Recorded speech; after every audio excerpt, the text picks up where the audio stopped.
Today we're showing you a 2020 John Deere 5045E tractor. It's a four-wheel drive tractor with the open operator station. Has just over 100 hours. Tractor's rated at 50 horsepower, 3-cylinder John Deere diesel engine with a turbo.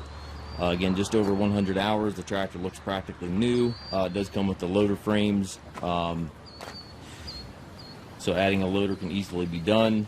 We do have new loaders on order for these tractors.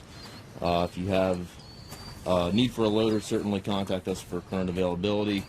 Also has a loader joystick here, and then obviously the valve that goes with it. So adding a loader is very simple to do in this tractor. It's got the 16.9/28 rear tires, 9.5/24s up front, rear remote back here, stabilizer bars, 540 PTO. Throttle bar does not look like it's hardly been used.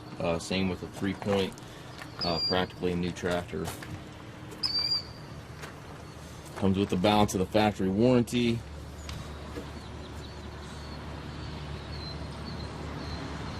We do take trades. We also offer low rate financing for qualified customers. We also can arrange shipping anywhere here within the U.S.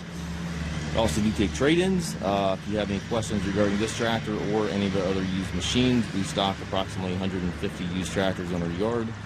Please feel free to contact us at Mast Tractor.